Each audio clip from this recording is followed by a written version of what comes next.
யாரு இல்ல இல்ல இல்ல அதெல்லாம் இப்போதைக்கு இருங்க.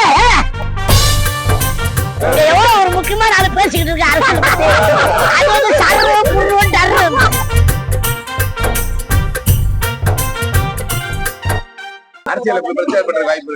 யாரு இல்ல இல்ல இல்ல அதெல்லாம் இப்போதைக்கு இருங்க.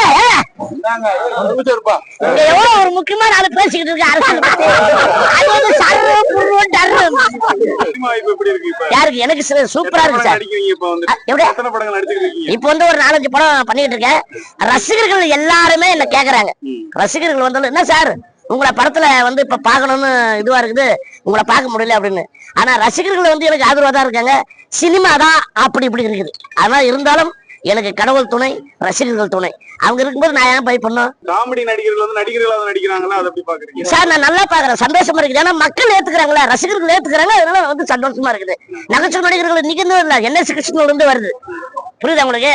NS கிருஷ்ணன் வந்து நகைச்சுவை நடிகர். அவர் தான் வந்து காமெடின்னு சொன்னாரு, கருத்துன்னு சொன்னாரு, எல்லாரும் சொன்னாரு. அதனால வந்து அது இன்னைக்கு இருந்து வரல, NS கிருஷ்ணன் இருந்து வருது. அப்புறம் நாகேஷ் சார், சந்திரபாபு சார், எல்லாருமே நகைச்சுவை நடிகர்கள் எல்லாருமே வந்து அதுல வந்து அதுல ஒருத்தர் 2 பேர் தான் ஜெயிச்சிருக்கிறாங்க.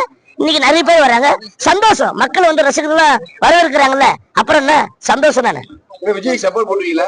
ஐயோ அரசியல் வேண்டாம், நான் கோயிலுக்கு வந்துக்கிறேன், ஓகேவா? அது 2026 தானே, அப்ப பாத்துக்கலாம். ரொம்ப சந்தோஷமா இருக்குது. அவர் வந்து ரியல் ஹீரோ. அவர் வந்து சினிமால ஹீரோ, கார் ஓட்டி அது ஹீரோவா இது பண்றாரு. அதனால வந்து அவர் வந்து திரையில ஹீரோ, தரையில ஹீரோ.